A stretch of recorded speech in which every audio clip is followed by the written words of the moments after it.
Hello and welcome to Cartoonist Kayfabe. My name is Jim Rugg. I'm Ed Piskor. We are continuing our year-long dive into Watchmen with Watchmen number 4 of 12 here. But Ed, before we get into this one, tell us about Red Room. Got to thank Alan Moore, Dave Gibbons for breaking down the doors, getting more shops interested, and creating more of a comics culture, giving us a little bit more life to comics, man. Red Room. Issue number 1 coming out this month, May 2021. It's going to be a monthly comic. This is the cover for issue number 2. This is the cover for issue number 3. Recently just finished the cover for issue number 4. All of these comics can be pre-ordered on the Fantagraphics website at this very minute, or you could reserve your copies at your local comic shop. Hit the link tree in the description below this video to take you to the Fantagraphics website for those pre-orders. Free Comic Book Day is going to be August of 2021 this year, and this is the Fantagraphics effort for that fun day of comicking. All original material, 33 pages, 5 different stories. Make sure your store reserves your copy for you. And patreon.com/edpiskor is where you could read all of these comics ahead of time before they hit their print edition. $3 to get you the archive. You can join me on patreon.com/JimRugg, where I post my original art, I post my process. You can read all about these 2 comics right now. These are the same story, but drawn 3 years apart. So we often do comparisons, same story drawn by different artists. In this case, same artist, but 200 pages more evolved, let's say. And you can kind of see my notes and my thinking on making the different decisions that I make throughout the drawing and the redrawing of this comic. You can also find and download my out-of-print zines and hard-to-find mini-comics on my Patreon. So join me there, patreon.com/JimRugg. And thank you to all the Kayfabers out there who have joined me in the last couple of months. Really appreciate that. Keep joining. I'll keep posting cool stuff there. But Ed, today we are diving into this seminal work of Alan Moore, Dave Gibbons, John Higgins, Watchmen, number 4, December 1986. And let's dive in. This is sort of the Dr. Manhattan story. Yeah, really cool. In the trade, so it actually might be different here. Let me see. In the trade, they kind of re-amended some of the color. So if you remember when we last saw him on Earth, that super saturated blue that looks good on the TV, he's got that blue like in the trade paperback. So it's sort of the same blue that we see him typically, which is interesting to see in the issues because I've never really seen issues of Watchmen before we do this reading. I love the blue and pink. Also, this is one of my favorite issues. The origin of Dr. Manhattan, Alan Moore getting metaphysical with the time, playing with the timing of comics, playing with the imagery in relation to the captions in interesting ways, and just spinning your head, basically creating a kind of like a pretty good argument for how a god may live his life when time isn't of much consequence. Yeah, the photo's going to keep coming up, so I'll kind of keep flipping through as we continue this conversation. One of the things I like that you just said, Ed, is talking about playing with time. Before you said it's a god living his life, I was thinking it's one of those things that comics can do that almost no other medium can do, where we're almost seeing thought, tracing thought as it jumps around in a non-linear way, and he's referencing things. This is 10 seconds from now, this is 10 seconds ago, this is 30 years ago, it's now. It's a really bizarre treatment of time. And it does make sense for a character who is living like a god and that all time is the same for him. Here's another piece about like the godlike part and how Alan Moore is spinning our heads around. There will be a part in this comic where he's talking to his old lady man, Janie Slater, and he's like, we're about to fuck in about 6 minutes after you get these earrings. And she's like, you're making me crazy. Like, this whole issue does that to us. Yes. So we feel exactly what that Janie Slater girl is feeling when this guy he just sees everything completely different. It's fifth dimensional. Yeah, I'm going to have a question later on, and it's going to be, I'll ask it now, but before we wrap up, I'd like to hear your thoughts on it. And it is, what is the significance of this story, this issue's story, to the Watchmen entirety?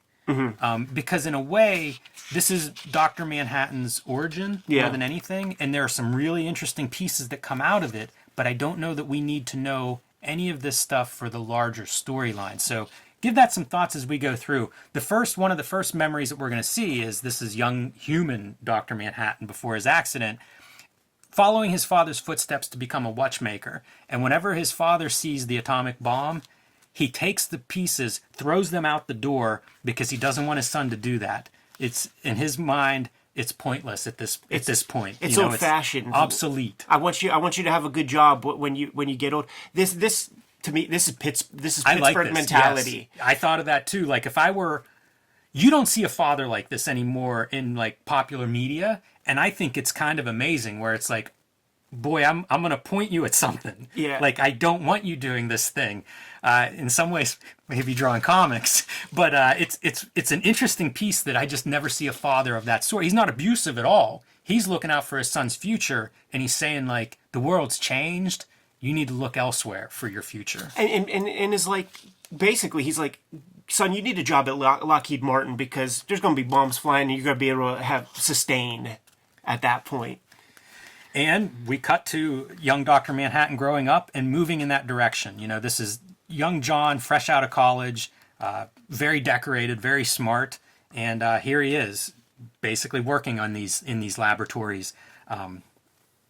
This is there's so many cool visuals, and there are things that you throw away, right? Looking through a foot of like protective lead-based glass, and you see him all distorted looking into this testing chamber. Yeah, that'll come home to roost in a couple of pages. It sure will.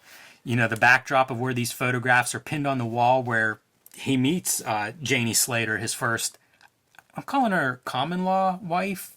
He lives with her for 20 years or something. Even after the accident, they are together. But you're going to see this photograph at one point be pinned up here. You know, their early meeting together. I'm going to say that the Dr. Manhattan, we'll call it a costume, is the toughest costume to draw of every single character in Watchmen and maybe ever. Is this the costume? Is it naked Dr. Manhattan, costume? That is the costume because it's essentially the Vitruvian Man, and you have to have a perfect knowledge and command of illustrating male human anatomy in an idealized fashion. Almost zero people in comics can do it. The beauty of the costume is you could add a couple of things, man. If you don't know how those lats fit in underneath the arm or something like that, when in doubt, black it out. Dave Gibbons does not do that. He's building these figures, and he's showing you all the, almost like watch cogs and stuff, like this muscle fits here, this muscle fits there to create this whole. One note for people watching at home, watch the costume evolve. Yeah. I asked if it's the naked Dr. Manhattan when you say costume, because we're going to see after his accident, he does start with a complete costume. Even the head is supposed to be covered. And we see as he goes on, it gets smaller and smaller until he's just totally naked. You know, it's almost like he's living this, I don't know, truth or minimalism or something.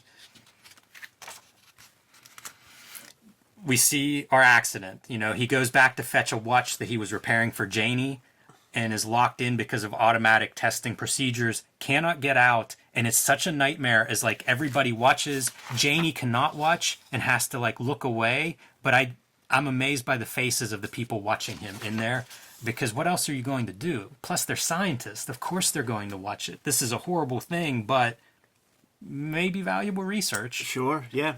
This is a series of panels. Like, I thought about it. Like, I was a kid when I read this in trade paperback, way after the fact.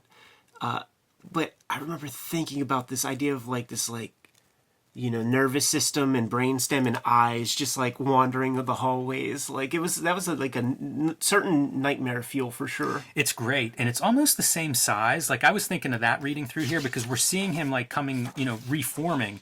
And I was thinking like, it's almost, you're repeating the size throughout these pages. Not exactly, but really close. This reminds me so much of that exhibit, the anatomy exhibit that toured around like bodies, right, several years ago, where you're seeing like the plastic insertion in these different systems, and of course, all referencing back to your clockmaker. Yep, slowly putting himself back together. Exactly, intricate detail. Yeah, and then there he is, the deity himself, man, fully illuminated.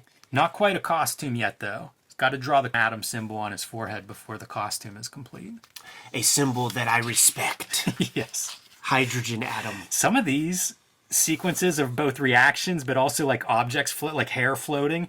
Really great drawing. Drawing hair floating is hard. Like if you ever draw someone underwater, it's so damn hard to get hair that looks right in that, I don't know, gravity warped area. Yeah, I love it, man. Because like the one early trick that we all get to play around with at school is you put your hand on that little little ball that would be in Spencer's Gifts or whatever, and the girls with long hair, their hair stands up. Like, so we know that. He gets his ring from her for Christmas, and he admires it for gold and talks about how gold is made and the purity of gold and things. It comes from the stars. And here we go with the early version of an attempt at a costume, as they're starting to make him this public figure. And let's get some pictures. You can see the helmet that they want him to wear. Yeah, it's a whole suit. Yeah, with the Smiling Joe fission, like what we think of as atoms, but no scientist respect. So of course Doc Manhattan isn't going to respect that either. Not a bad Golden Age costume, very basic. One color. Give it a belt. Have a little doofy looking helmet. The blue belt with his blue skin and the purple costume, I really like that. I think that all works really well, but man, that's a villain if I ever saw one. Yeah. I know a certain thing about colors and costumes. That's a bad guy. The eyes as domino mask is a really nice motif, by the way. Yeah, for sure. Kind of a happy accident. Well, not... I mean, obviously he designs that, but it's a really smart design. It gives the face a lot of character, especially for a guy who's mostly naked. I want to stick with that he's a bad guy idea, because there's going to be some ambiguity in his behaviors that carry through the entirety of Watchmen, and I think it's him not being a human. And I think that it is valid to think of him as a bad guy. There are things he could stop that he doesn't stop. There's JFK at the bottom panel right there, man. That's one. There's one, comedian in Vietnam. I can't remember if we see a split second of that in this issue. We've seen it before, right, yeah. Where he kills a pregnant woman and Dr. Manhattan just watches. Yeah. He's going to start to, Sally Jupiter will enter the picture here, and there's references to her being 16 whenever they're making out. Sure. So there's a lot of stuff that, this panel is a villain. Well, here's some fun stuff, because there's young Moloch right there, which is fun. And this page, dude, you can't not... Two supervillains shaking hands in this panel. Right. You can't help but think of like Elon Musk and all of his kind of like social graces and stuff when you think of Doc Manhattan. So this is Doc Manhattan, Hollis Mason's retirement. Now that you exist, Doc, like you don't really need superheroes anymore. What are you gonna do? I'm gonna go. I'm a handyman. I'm gonna go work on cars. Blah blah blah. Which I think's analogous to the Watchmaker. Sure. Because he's like, all the at least you know stuff. what it is. You see how it fits together. And the very next thing that you hear out of Dr. Manhattan? Electric cars, man. There's not going to have the motors, not going to have all those moving pieces, going to be much easier. So basically, Doc Manhattan is rendering our guy, Hollis Mason, obsolete 2 times on one page. Yeah, you see Mason go from optimistic about his future as a mechanic to like, yeah. We can now harness the lithium. Which is, that's how everything's done. This shit powering your phone right now. Yeah, some really good interactions with Manhattan and the other characters, the human characters around him, and their responses to him, I mean, some of it's just completely destructive. This is your scene, Ed, of first we're having a fight, and then I'm explaining to you that we're going to be having sex in 3 minutes. Oh, there's the doorbell with your gift. It's like... Please hold me. Here's that's an amazing page of writing. It is. Here's another really great thing, very subtle. And dude, upon these rereadings, every time you read Watchmen, you see 1 or 2 extra things that you never noticed before. Here's one. What do we got our little hydrogen atom earrings? Yep, on brand. On his late chick too, man. what the hell's her name? I always forget. Lori. Lori U. Chick. Silk Spectre. It reminds me, there episode of Sopranos where like Tony Soprano gets all of his mistresses the same like little wrist bracelet and stuff. That's Doc Manhattan, dude, giving his girls, he's branding his chicks, man. Like that Nexium cult. Yeah, like he branded his forehead. Yeah, exactly, man. He's like, you're mine. Wow. That's even darker than I came in here, Ed. Yeah. You see him again with these There's a pregnant chick. Superheroes, future villains. There's so much ambiguity with every one of these characters. Like, who would you look at and say, that's a straight good guy, bad guy? Yeah. Even Moloch switches sides, right? Goes from being super villain to being like just a guy that's paid his time to society, his debt to society, and wants to get on with his life. Even he flip-flops. What Janie Slater's talking about, like, you pig, like, let her know what's going to happen when her boobs start to sag and stuff. That's the whole MacGuffin, man, for the Twilight series. Those vampires never age and stuff. Yeah. Yeah, see, this is the part where he's talking about Blake's different. He understands perfectly and he doesn't care. Talking about, like, sort of good and bad. Yeah. And that's what makes me think of Dr. Manhattan's he's amoral. There is no sense of, like, do this because it's right or it's wrong. Mm-hmm. It's sort of like, no, this is just what happens. This is one of the greatest panels in a comic, in my mind.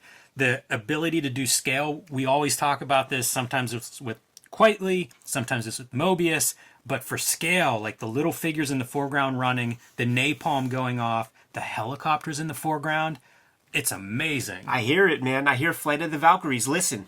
Yes. Listen, you hear it, guys? The smell of napalm in the morning right there, Ed. I think it's still AM hour that we're recording. But, it's another comic effect. And this time it's using that 9-panel grid to that splash page impact. So, Jimmy, you brought up your question earlier, man, and this is where we start to address a little bit. Within these middle issues, we get our origin stories. Next issue, we get our Walter Kovacs origin story. But here we establish Antarctica. We establish Bubastis, which is, eugenics, gene modification stuff that Adrian Veidt is playing with. Like, this is how he's going to get his alien character and stuff. So this factors in. It's one page, it's a couple of pages, but it absolutely it's the introduction of the Fortress of Solitude. It's going to play a very important part later on. Love this stuff too by Veidt about the our scientists are limited only by their imaginations.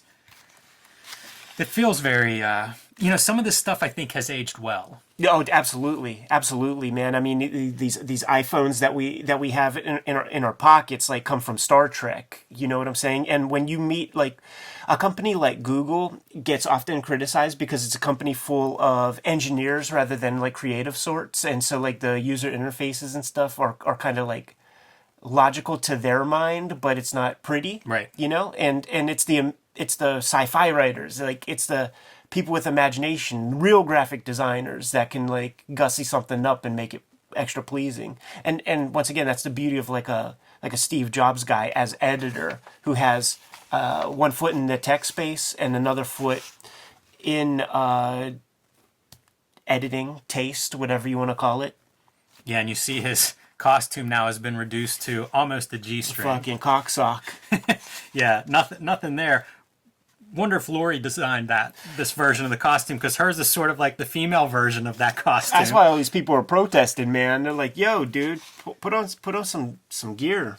I love this part too when he's like, "Pay attention, you will all return to your homes," and they're like, "What if we don't?" And he's like, "It's not a request," and they're just gone. These are the great moments for me for how do you do a superpower that looks cool? That's a pretty good one. Yeah, and I think that this might be Veidt like somehow using like figuring out the teleportation stuff of Doc Manhattan, like because when the alien just kind of materializes. I think that's another piece that ties us into the greater whole. Yeah, that's a good observation. That's not something I thought of, but makes absolute total sense. Even why you would want this guy to visit you in Antarctica if you're Veidt to like study like how get that one last little piece. Yep. Let me see you come and visit us in Antarctica with all my cameras here and see what that looks like. See if I can figure it out. You know, and you see the vigilantes being ruled out now. The superheroes that were once all the trend have been replaced, or at least outlawed. Some of them go on to become whatever he becomes, you know, comedian, a government employee, much like Dr. Manhattan, but very different set of powers. And Rorschach, of course, never, with a multiple rapist that he kills and drops in front of the police station to let him know that he's not going to retire. But you see others doing it, Silk Spectre and Night Owl.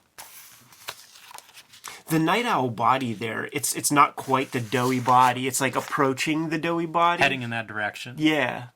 Yeah. Yeah, this is an early dad body. You know, you get to see one of the things I think Alan Moore does in this issue, you mentioned playing with time, is seeing Laurie repeat the same stuff that Janie experiences. So, you know, you're getting like 40 years. When does Manhattan become Manhattan? It's late 40s, I think. So you're getting like these 20-year cycles out of both of these characters, and they repeat. It's kind of the same thing. They're even set off with these weird sex experiences, you know, towards the end of their relationships where it just gets to be too much. A little foreshadowing here, man, with the atomic blast from Hiroshima and the watch that stops and becomes sort of like an iconic moment. Even her walking out is almost echoes of Hiroshima, with the energy and color that's coming out of there after all the blues and purples and pinks of this issue, and now here we have the warm colors as she opens the door to leave. And then we've seen this scene earlier, the talk shows with the ideas of cancer, and the lab where he was formed, where the photograph comes from. Yeah, and even the comedian's funeral with a little Moloch right up front toward the camera. And our watch motif repeating from the sands of Mars as Dr. Manhattan is fulfilling his childhood dream here and making this complex model.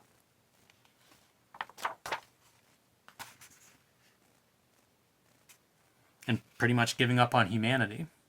Giving up on a lot of things. He's tired of looking at stars that are, at light from stars that are long dead, planets that potentially might be long dead. He certainly has a different point of view. Yeah, there's your Vitruvian Man kind of motif.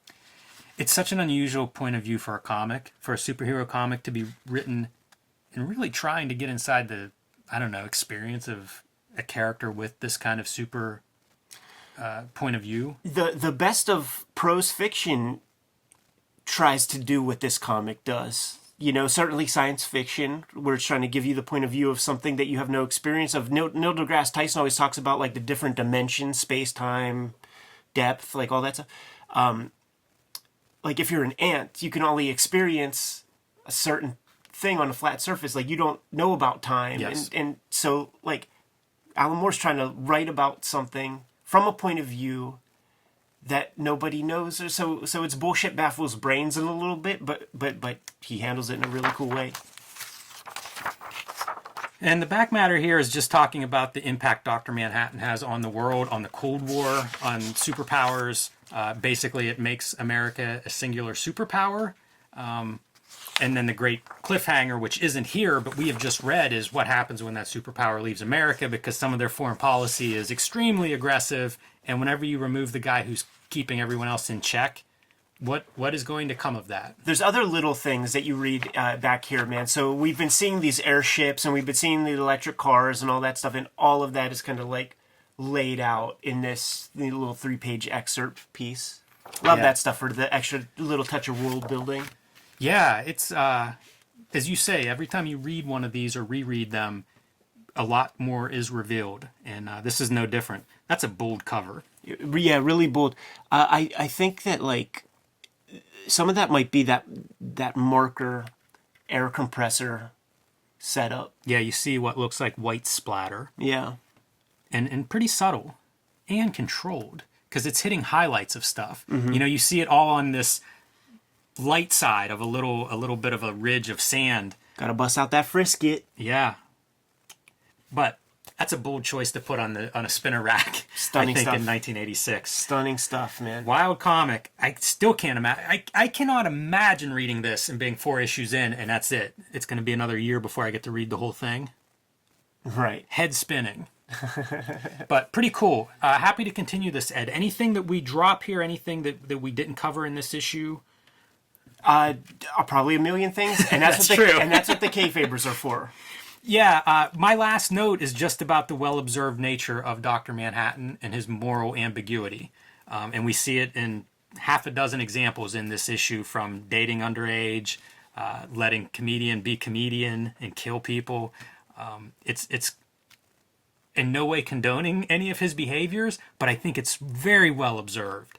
And why not? If you're really this godlike power, you are going to have different concerns. Right. So I think that's pretty interesting, and it feels weird, feels a little bit alien, some of the stuff that happens in this issue, and I think that's totally appropriate. Yep. It's an alien, and we're looking at the Sands of Mars. Ready to go? Yes. Kayfabers, like, follow, subscribe to the YouTube channel, hit the bell. We'll notify you when new vids are available. Jimmy, what's out there? Join me on patreon.com/JimRugg, where you can see my original art, you can see how I make comics, and you can download my out-of-print, hard-to-find zines and mini-comics, patreon.com/JimRugg.